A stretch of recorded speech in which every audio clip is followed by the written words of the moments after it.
So time for another weekly Wealth Insight, and yep, I've just come from gym, so that's why I look a bit sweaty. But to be honest, the sun is coming up, and it's the most spectacular morning here. And I thought I have to take it here. It's just the backdrop's just too beautiful.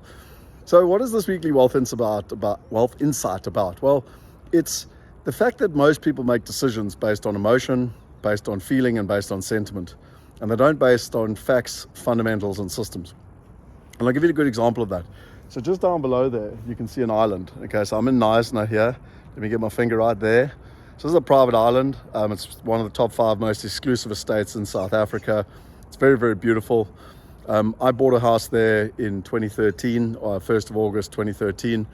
I was 35 years old. I was one of the youngest people, if not the youngest person on the island to buy, about probably 20 years. And we just sold the property 10 years later.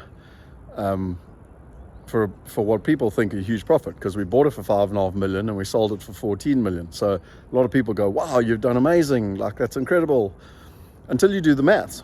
Okay, so I went and did the maths.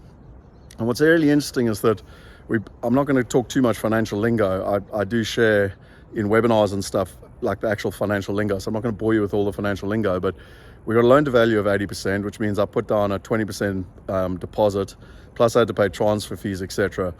And if you take the exchange rate at the time, which was 9.80 something to the dollar, I basically invested about $177,000 in the property. So to buy that property, I put down $177,000 worth of cash.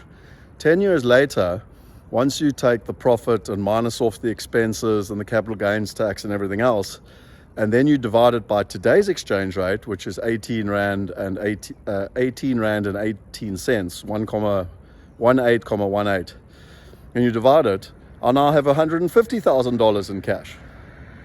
Yes, ladies and gentlemen, you heard right. I invested $177,000, and 10 years later, it is worth $150,000. And yet on the face of it, if you're a South African, you look at it and you go, wow, that's an incredible return. You put in, you bought for 5.5 million, you sold for 14, like it's an amazing investment. No, it's not.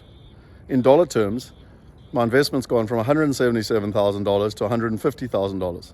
Now what's scary is that I've been helping people invest in America for more than 10 years, and England and Australia.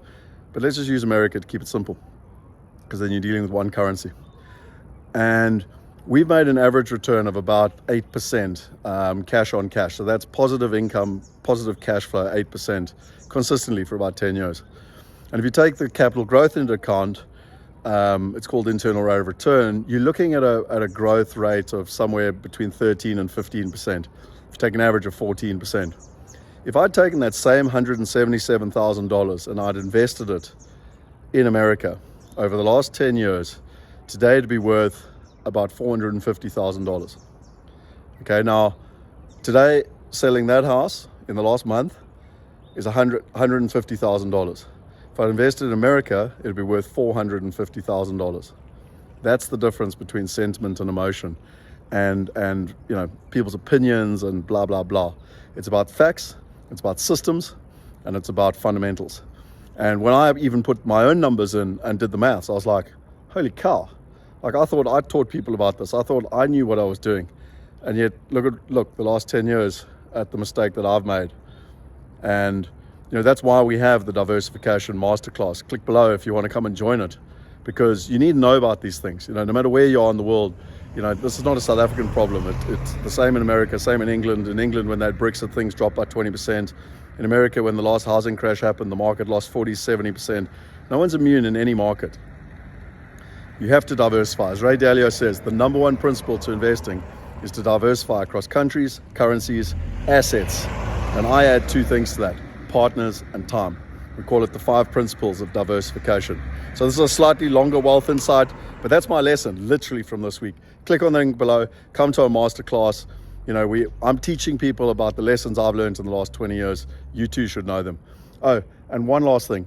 If you enjoy this, subscribe to the channel. We bring these out every week. And most importantly, if you think it's of value, share it with your friends, because I'm sick and tired of people making mistakes based on gut feel and sentiment and emotion.